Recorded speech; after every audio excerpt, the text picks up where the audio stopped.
Independent Ghana steps onto the vibrant grounds of the University of Ghana, Legon, where the spirit of Green Ghana Day pulses through every leaf and branch.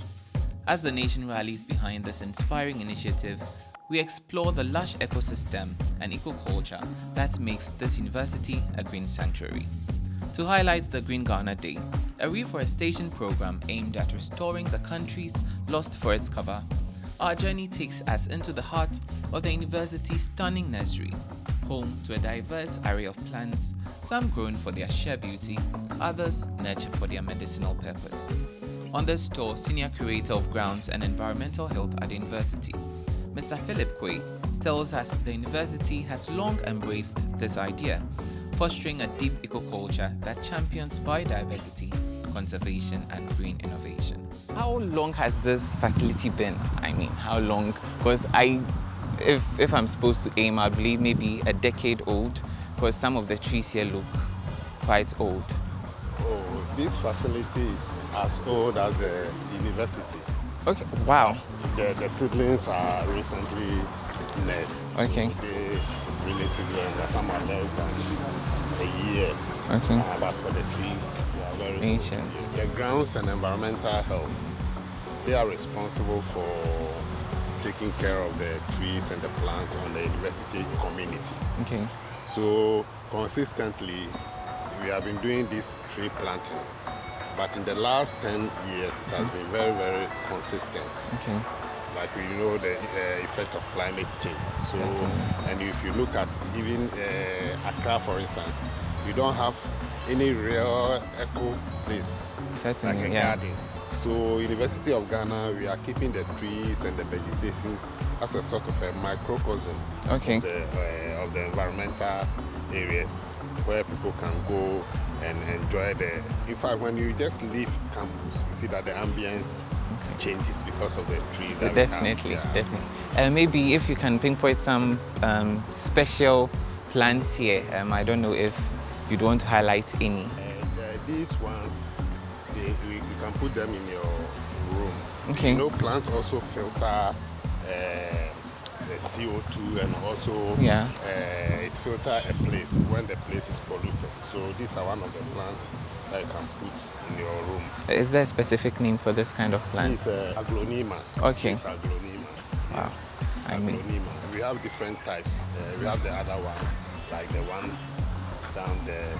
Okay. Okay. Those are what we call different Beckins. Okay. They are in the same family but different species. So this is just for aesthetics? Yes, okay. For the aesthetics and also for purification okay. of the indoor and outdoor environment. Okay. So how long is this? Because I saw this tree of life at Parliament. It was quite young. The speaker planted a seedling as such. And I mean, this looks a bit grown than what we saw. But so how long has this been here? In fact, because these are in the potted shed, so because they are not in the soil, okay, the growth is not restricted, but they are actually not very fast growing. Okay. We have another one that I'll show you called them Elitius. Okay. They are very fast growing. You see some on the field which are less than 5 years and they are very big, but these ones take a long time. Probably that's why it gets its name, the tree of life. One is because it takes time to grow, and it's also the longevity, and also the wood are highly priced. You use it to make expensive furniture. Wow. Do we even have students coming here to learn more about this? I mean, I appreciate the whole ecoculture here. Yes, students come here periodically for practicals and for training. Even students from KNUST, those who go for this field attachment, those 3rd years, they come. And even this year, we are expecting not less than 5. So they come here, we teach them about eco-tourism, we teach them about how you use the plant to beautify the environment, how you grow the plant for health and all that, the health benefit. You know, most of them are medicinal. As we go around, I'll show you some of the medicinal plants. So the importance of plants, they come and we teach them maybe how to cultivate them. We've moved from the nursery plant. We're currently at the Mensa Saba Park, if I'm right. Yes. Mensa Saba Park. I think the name is from the whole Mensa Saba Hall. Yes, that's Mensa Saba. Okay, yes. So just behind us, the Mensa Saba. We have the mahoganies. Okay. Okay. So that's the This is the mahogany. You know, it also have a medicinal purpose. properties, and the wood is also redwood. In fact, we have different species. This is the Kaya Is it senegalensis. this Not very this tree one, or the the big tall one? Wow. You see, it was mainly all the avenues were initially with mahogany. Wow. But with time and the student hall building up, so you can see that we are trying to replace them with here. less, because sometimes the trunk are on the students. Oh yeah. And it's become a bit dangerous. Rainy, So yes. gradually you change them with this less vigorous Trees, one. okay. It doesn't have a problem of falling on the. Okay. So this is a very hard wood, very expensive. And it also have medicinal properties. What sort of things is it able to do medicine? Like what kind of things? Oh, you know, most of the bitters that we have, they have mahogany, A bit of mahogany wow. inside. So for general well-being, and also those who are. I mean, Do you get yes, it? I get it. So yeah, for general well-being, and it's used in a lot of the medicines that they have around, like the local bitters. You never miss mahogany. Okay. So regarding the planting, now I'm curious, do you have more students volunteering with the seedlings? Because now afforestation is something that should be championed because of climate change and other stuff. So Yeah.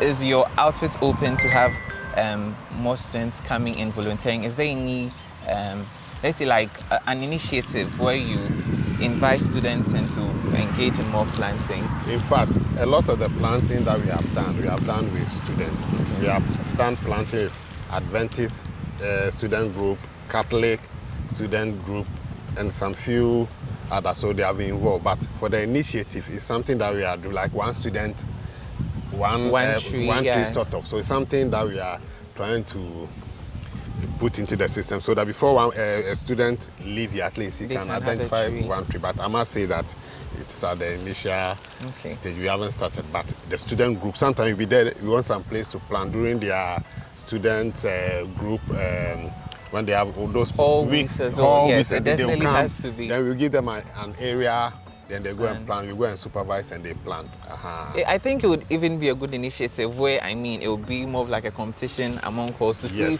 that which hall can. In fact, we ever did that. Okay. We ever did that. There was a competition for all the halls, and the Kwafu hall was winner. But we did it once that we need to. Yeah, I think it has to just by their name, Kwafu farmers. Yes, so definitely. So, but they won it on merit. Oh, because really? their place was beautiful. Okay. So nice. we did it once, and I think we need to replicate even to the residency, so that it will encourage more people to maintain their plant and maintain their residency.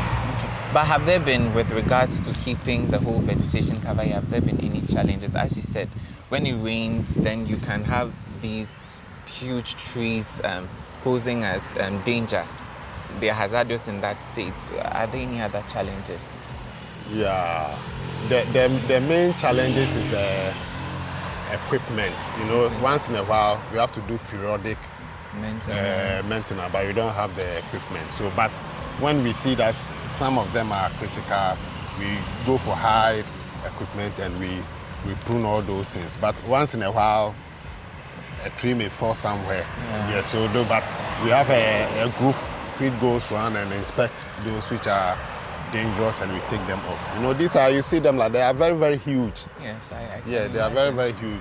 Not long ago, one of them fell down and gracefully no one was hurt. So that's a bit of challenge, because sometimes your prediction, you can't predict. Definitely. But as much as possible, there's a team which goes around and they take off those dangerous branches off. Okay. So how about personnel? Do you think like the number is enough to cover all? Because I mean, if you look on campus, it looks like you have trees everywhere. How are you guys supposed to do that? As for the personnel, I wouldn't say it is enough, because everybody needs more personnel. People, more hands. But we are managing with what we have, and like they say, Oliver Twist always asks for more. So we wish that we get more personnel and equipment, but at least we have the minimal one that we can use to maintain the campus. Okay, that's interesting. So in the next, let's say in the next 5 years, How are you picturing the whole vegetation cover issue here in the university? And maybe let's talk about maybe the country as a whole. Do you think that maybe the steps we are taking, it would really bring forth some results maybe in the next 5 years? I think so. The difference is that for Eugene, we are consciously and intentionally maintaining all those plants that we grow. Periodically, one or two will die and we replace them. So looking at the future, I think soon, if you look at this place, we want to green here, then we put trees, chairs under the trees for people to see. So within the next few years, see that Eugene will improve in its greenery. Okay. And it will, I should say, should change Accra, because like I told you, when you enter Eugene, the environment, the microclimate is different. When you go, I see that it's different.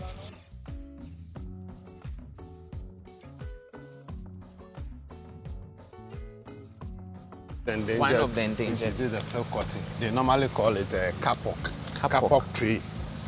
So the botanical name is Ciba petandra. Okay. And it has this asawa, those things that you can use it to stuff pillow and all. Okay, yeah, the cotton. Okay. So that's the tree. And traditionally, there are a lot of myths associated with it. Like witches and wizards play on it, those kind of things. So how long has this particular plant been here? This one exactly. It looks quite old. This one will be more than 60 years. Wow.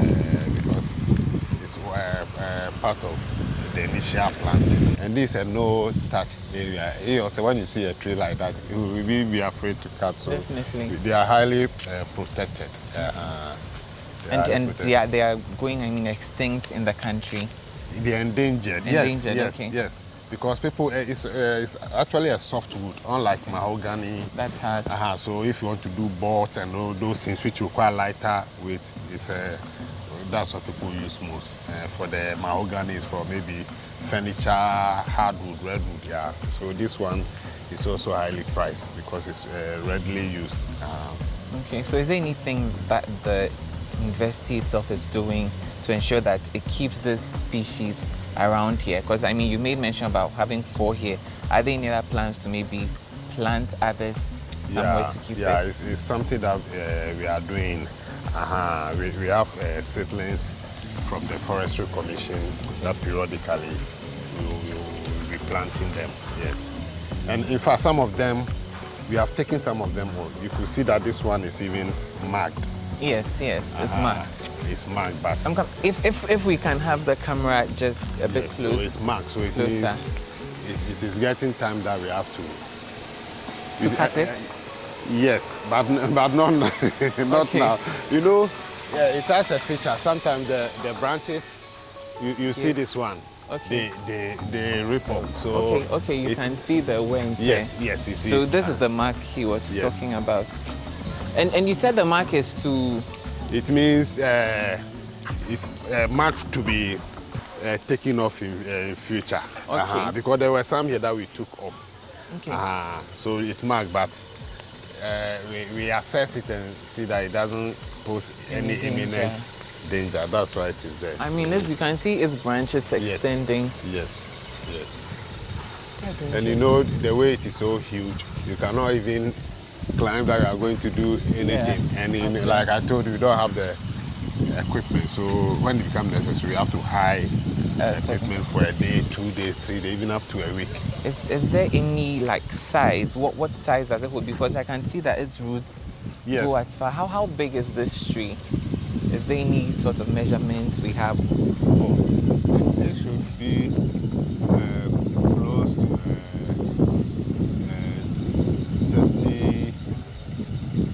30 feet. Okay. No, it should be more than 30 feet. Going to close to 50 or 50, so that's how high it is. Yes. Because I think, I don't know if the camera can move. If you can't really see the very top, but it moves up there. Interesting. Is there any other special plant here as well? Or this is I mean, the one that really stands out. Yes, this one stands out here. These ones and the mahoganies. Okay. Then we also have a teak. A teak. A teak farm here. This is very huge. Yes. Which plant is this? It's the same as this. Is this? Wow. Yes. So around Commonwealth, you have it. Yeah, that's the other one too. Okay. Okay. So this is the same as that. Yes. You can see this has like lots of leaves around. This Yes. is way humongous. This is interesting.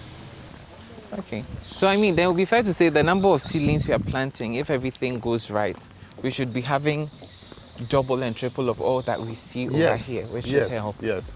And in fact, honestly, now when groups come, we don't have a clear area for them to plant again. Okay. What we are doing now is a replacement planting. Okay. Those Okay. who die. So you see, maybe this avenue, you need to do about 3 or 4 replacement. But the boundary, we have planted all the boundaries. Okay. So that's we are now doing replacement. Wow. Replacement. So how often can a tree be replaced? Maybe in the next 5 years, 3 years, 2 years, or depending on the kind of tree? In fact, the replacement is more with the. Now we are doing those that we grew not long ago. For the old ones, we have replaced them already. But those that we planted recently, some of them died because the watering and all those things. So they died and we replaced immediately. Then the other side of replacement is trying to take, the trees have a lifespan. Certainly. They are also living. Yeah. That's why if you could see the mahogany, we are consciously replacing them. We are replacing them. So with time, when they are old and we see that the safety is compromised, then we will take them off. By that time, these ones have grown. Okay. I think these are some of the tree of life. This, okay. This is also the tree of life. Just that place is, the way it is lined up, looking beautiful. So this is our teak farm. Okay. Yes, I think it was donated by one Mr. Abwa. So when you go to the recreational quadrangle, it has been named after him, the one behind BAM Library. Yes, so there his picture or statue is there. Is there any benefit from this? Maybe with some sort of business or just for the afforestation as a reason? I think the initial idea was that these are the ones that they use for the electric poles. Okay. Yes, and it's a very tough wood, and even pests don't easily attack it. Yes, you get it. It can burn fire and it will not die. So it's very tough and resistant. So the initial idea was to use it for electric poles. When it matured, then we harvest. But that was not to be done in a short period. Like at the same time. Yes. Once you harvest some, you replant. So the area was not supposed to be left bare. But I think with time, because of environmental consciousness, people are even trying to dissuade the original idea of harvesting, and it becomes like a forestry area, no touch area. So it's become like a green belt, if you like. Do you think some of these plantations can serve as a habitat for some animals, not per se maybe that are wild, but normally you find them there, maybe like squirrels and other stuff? Do you think it can serve like as a huge habitat? Yes, for squirrels, they are all over. And even birds.